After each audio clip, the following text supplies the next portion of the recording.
matters. Anyway, when I looked down at my body and they were working on it in the ER room, what I looked at, I didn't look like I was breathing. I didn't look like I had life in me.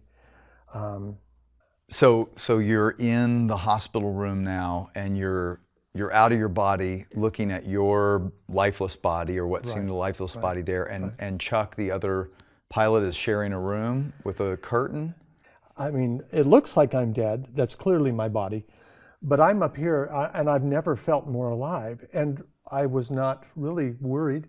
I wasn't panicking or anything like I said earlier. But something began to happen, a commotion in the other room.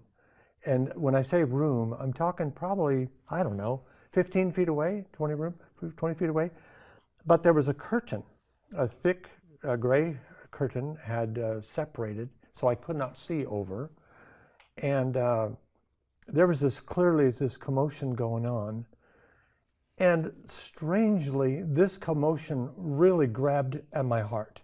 Now, I'm focused on myself and what's going on, but for some reason, Pastor John, I feel like if I had a heart in my chest at that moment, in my spiritual chest, someone had grabbed that heart and just squeezed it and was trying to just hurt my heart in a way that would be completely fatal.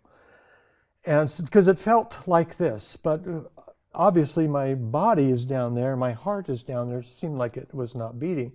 But I had just this horrid sensation. That just came over you. Yes. And it was involving me, but it was not happening to me. Something was happening, and began to recognize that it's coming from just a few feet away in that same room. And there were spiritual forces going on. Pastor John, nowadays people hear about spiritual forces. I never heard of spiritual forces. There were no movies out like that. I was not a Sunday school kid. I didn't know any about this stuff. And yet I sensed spiritual forces going on, and this was evil. This was evil spiritual forces. It even seemed like someone had grabbed the power, the electrical power of the hospital, and was starting to turn the power switch on and off, on and off, on and off. And then it just started being drained, like a rheostat switch had been turned way down, and it was just sucking the power out of the hospital. And this all happened in a short period of time, but long enough to process that something spiritual is happening and something horrible is happening, way worse than death. Death is bad. Unless you're going to heaven, then it's not that bad at all. In fact, you think about it, it's wonderful. But death and hell is what this was about. Someone's spiritual destination was at stake, and the decision I knew had already been made. This wasn't a decide yes, no, maybe. This decision was over. This was judgment time. And I'm sitting there thinking about my body, thinking about what I'm going through right now, but all of my attention is over here, watching something that I can't even explain. So back to that day, you're in the emergency room, you're watching your resuscitation attempts. What happened after that?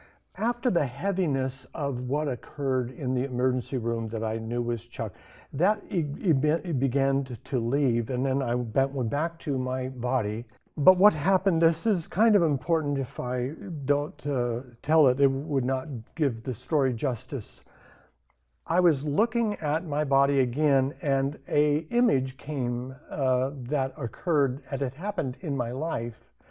It's strange, but I saw an image that flashed into my mind, and it was like a little YouTube video being played for me. And I was 11 years old, and I was kneeling at a church summer camp in Southern California, a place called Cedar Crest, and I had asked God to forgive me of my sins. I had invited Jesus into my heart as a little kid, and man, I was sincere about that decision, and I remembered it, and I looked at myself in a sense and go, wow, man, I was genuine. I was sincere. I really believed in God. I really believed that Jesus was the Son of God, and He is. And I invited Him into my life and into my heart. But boy, was it revealing, because I realized that I was no longer that tender-hearted kid, and I had become so selfish and so self-absorbed. And I felt horrible, ashamed that my life had come to this. And then all of a sudden, the guilt, the shame that I was feeling started to disappear. I started feeling lighter, and I started moving out of the room backwards, still looking forwards, but moving out backward. I started moving just very rapidly out of the hospital, out of the atmosphere, and started moving into what appeared to be outer space. That's what it looked like.